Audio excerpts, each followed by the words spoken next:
Welcome to the Nonfiction Insights channel. Today, we're diving deep into Yuval Noah Harari's Homo Deus, A Brief History of Tomorrow. Pretty significant book. Definitely. Our mission today is to sort of unpack some of the core ideas, especially about where humanity might be heading, looking back at where we've come from. Right.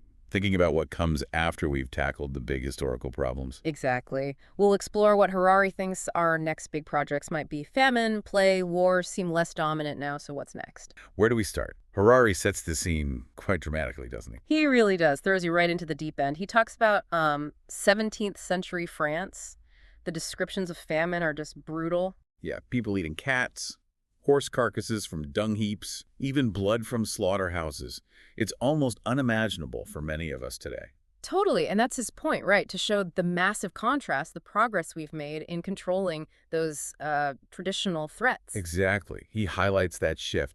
Deaths from violence, for example, are now just, what, about 1% of global mortality? Which is staggering when you think about it. Suicide, diabetes, they claim far more lives now. It really reframes our modern anxieties, doesn't it? It does. And war, too. He talks about how our concept of peace has changed. It's not just a lull between wars anymore. Right. For many nations, war against each other has become almost, well, implausible. His example of France and Germany fighting again next year. Feels completely absurd, like something from a different reality. But Harari doesn't let us get too comfortable, does he? He warns against complacency. No, definitely not. He says, okay, these things are maybe manageable now, but they still cause immense suffering. We haven't eliminated them. And he connects our success to economic growth, the food, medicine, energy. But there's a catch. There's always a catch, isn't there? That same growth is destabilizing the planet's ecology. So solving one problem potentially creates another huge one. Right. So if famine, plague, and war are less central, what does Harari think we'll aim for next? This is where it gets really interesting. This is the core of Homo Deus, really. He proposes 3 potential grand projects for humanity. Immortality, bliss, and divinity. I mean, it sounds like mythology almost. It does have that ring to it. But his argument is that these are the logical next steps, the new frontiers, now that the old enemies are somewhat contained. Okay, let's unpack the first one. Overcoming death, immortality. Yeah. Harari argues that science is starting to view death differently, not as some fate or religious certainty, but as a technical problem. A technical problem to be solved, like fixing a machine. In a way, yes. He mentions thinkers and scientists who are quite open about this goal defeating death, achieving eternal youth, people like Aubrey de Grey. The gerontologists, right? And Ray Kurzweil, who's now at Google. Exactly. And Google itself isn't just talking about it. They launched Calico, that sub-company, whose mission is literally stated as trying to solve death. Wow. And their venture fund pouring money into life sciences. Right. He mentions Bill Maris from Google Ventures back in 2015, suggesting living to 500 might even be possible. Living to 500, it just sounds unreal. But is it realistic? Does Harari buy into that completely? Well, that's where he adds a note of caution.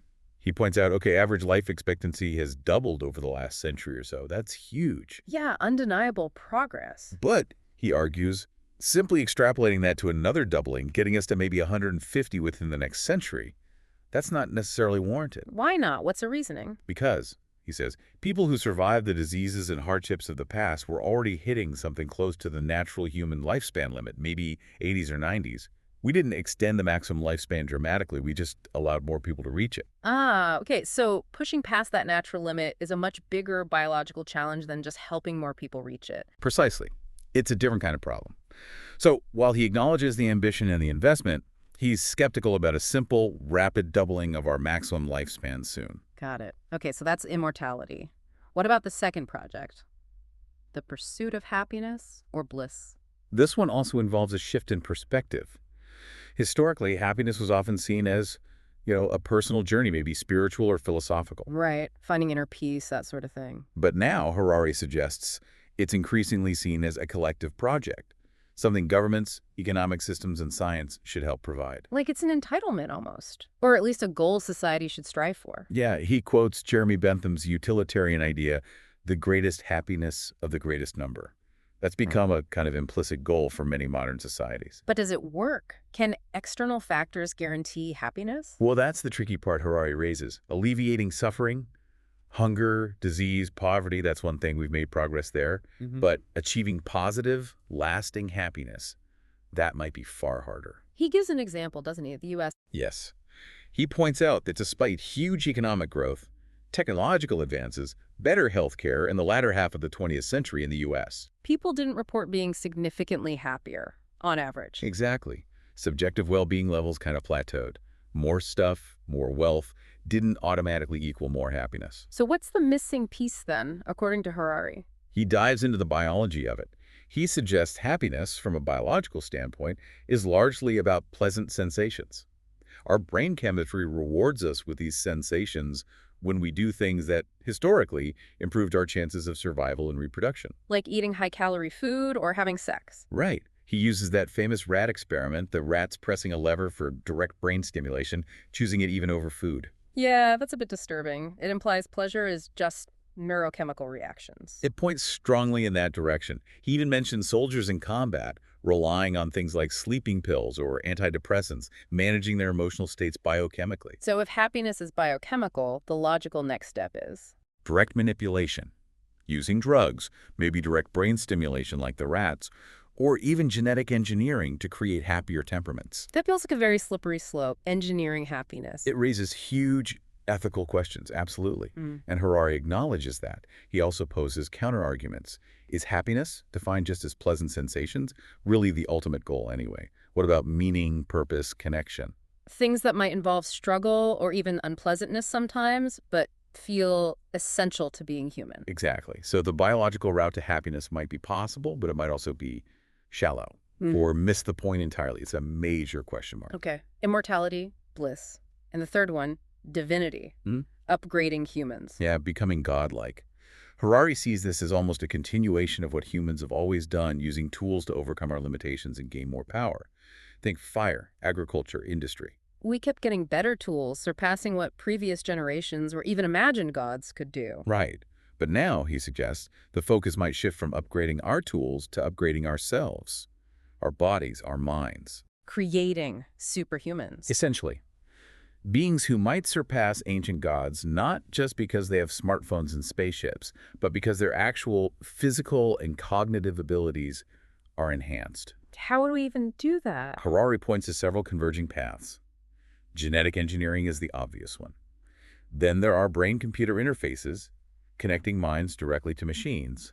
And of course, the development of artificial intelligence, which could augment or even merge with human intelligence. So we have the motivation, the drive to overcome limits, and we're developing the potential means. That's the argument. But like the other projects, it's fraught with uncertainty and danger.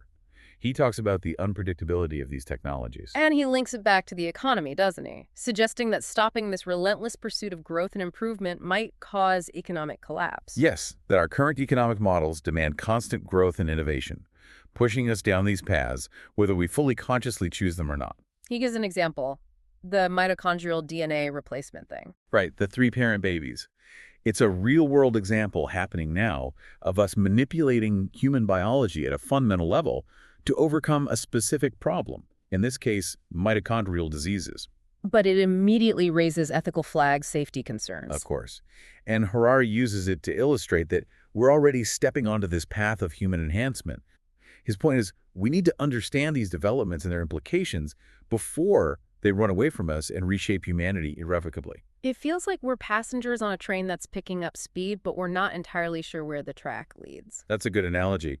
And Harari adds another layer of complexity with his paradox of knowledge. Ah, yes, the paradox of knowledge. Explain that again. Basically, the more we understand about human behavior, society, history, the better we get at predicting things.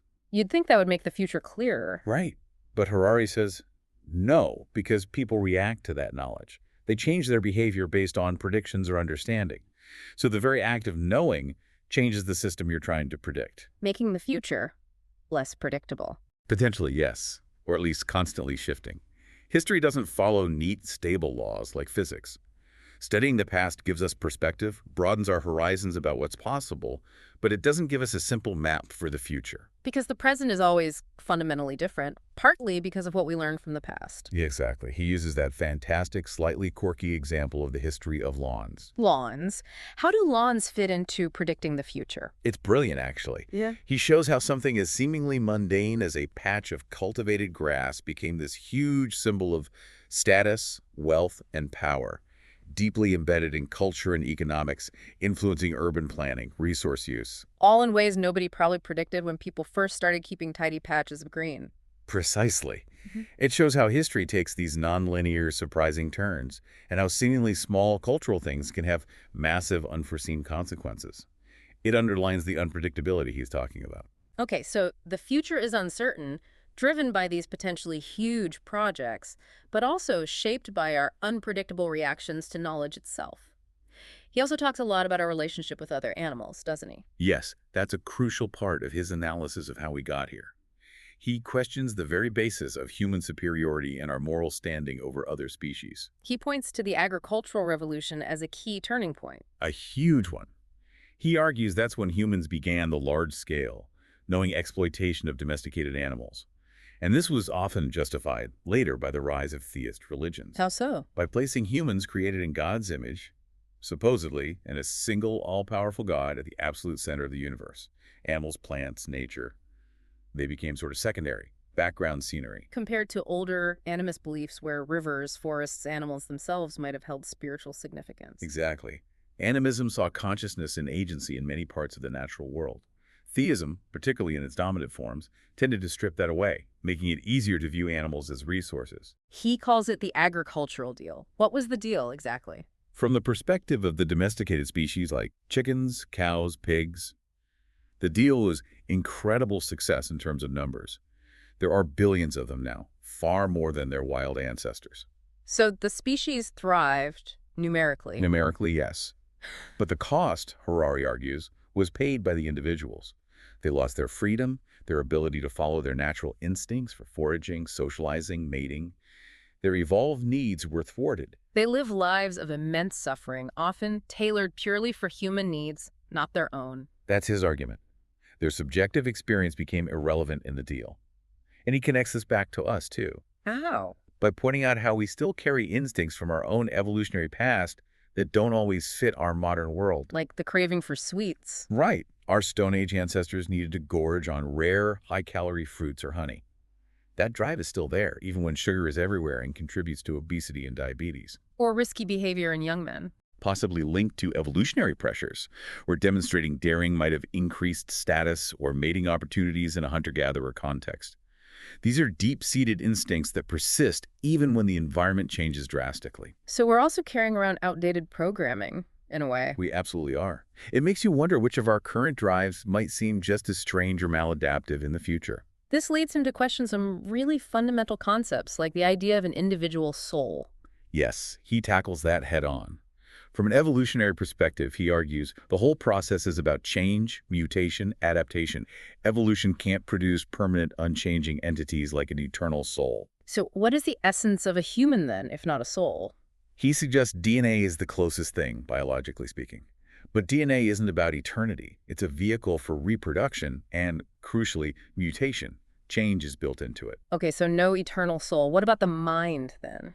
Consciousness. He distinguishes mind from soul. The mind, he describes, is this flow of subjective experiences, sensations, emotions, thoughts. It exists, it's real for the person experiencing it, but it's not necessarily a permanent thing. And this brings up the incredibly difficult question of animal minds, animal consciousness. Right. Do other animals have this subjective flow? Life sciences suggest many mammals and birds experience sensations and emotions similar to ours, biochemically. But could it just be complex processing, like a sophisticated robot reacting to stimuli without any inner feeling? That's the philosophical puzzle. Harari calls them potentially unconscious algorithms. A machine can process data about damage and initiate pain avoidance behavior without feeling pain subjectively. Could animal behavior be like that? How can we know? We can't, definitively, at least not yet. He uses the analogy of a stock exchange in millions of transactions, complex patterns. But does the exchange itself have consciousness? Probably not. How does the collective activity of neurons suddenly create a unified subjective mind? It's still a deep mystery. But he does give examples that push back against the purely algorithmic view, right? Yes, he highlights experiments suggesting more complex inner lives. Those rats showing behaviors interpreted as hope or despair based on whether they expected rescue from water, And Santino, the chimpanzee at the zoo. who deliberately collected stones and hid them to throw at visitors later. That suggests planning, anticipation, maybe even holding a grudge, things that seem more than just simple stimulus response. And clever Hans, the horse that could do math. A classic example. Mhm. Hans wasn't doing math, but he was incredibly intelligent in a different way, reading subtle, unconscious body language cues from his human questioners. It shows animals possess types of intelligence we often fail to recognize or value. So if it's not a unique soul, or even necessarily a vastly superior type of consciousness that makes humans dominant, what is it, according to Harari? He argues it's our unique ability for large-scale, flexible cooperation. Cooperating with strangers in huge numbers. Exactly. Ants cooperate in large numbers, but rigidly. Chimps cooperate flexibly, but only in small groups of individuals they know. Humans are the only species that can combine both flexible cooperation across vast networks of strangers. And what makes that possible? Shared stories, shared myths, shared beliefs, money, nations, laws, corporations, religions, human rights. None of these exist objectively in the physical world. They exist because we collectively believe they exist. What he calls intersubjective realities. Precisely. These shared fictions allow millions, even billions of people who've never met to coordinate their actions towards common goals. That's our superpower. He uses the fall of Ceausescu's regime in Romania as an example. Yeah, a really powerful one. A seemingly all-powerful dictatorship maintained by a shared story of fear and invincibility crumbled almost overnight when enough people stopped believing this story and acted collectively based on a new shared understanding. It shows how powerful yet potentially fragile these shared beliefs are. Absolutely. Our entire social, political, and economic world rests on them. Okay, so wrapping up this first deep dive into Homo Deus, wow, we've covered a lot. Harari's take on our past successes over famine, plague, war. And then pivoting to those potential future projects. The quest for immortality, for engineered bliss, for godlike upgrades through technology. And digging into the forces underneath it, all our relationship with animals, the power of those shared stories, the paradox of knowledge. And the science driving it, while also hitting those really deep questions about consciousness, what it means to be human, what we truly value. Hopefully this has given you, the listener, some solid ground, maybe a few aha moments to grapple with Harari's vision of our possible futures. Yeah, it's definitely just scratching the surface. Homo Deus goes much further into things like Dataism, the rise of algorithms, the potential obsolescence of humans. Lots more to chew on. We really encourage you to pick up the book itself and dive even deeper. What part of this discussion stood out most to you? What questions are still buzzing around in your head? Definitely worth pondering. And maybe a final provocative thought to leave you with. If we actually succeed in these quests, if we achieve something like immortality and engineered happiness, what fundamental parts of our current humanity, our values, might we lose in the process? And could achieving our ultimate desires have totally unforeseen, maybe even undesirable consequences? Heavy stuff. It really is. Thank you for joining us on this deep dive. Please subscribe to the Nonfiction Insights channel for more explorations of thought-provoking ideas and the books that shape our understanding of the world.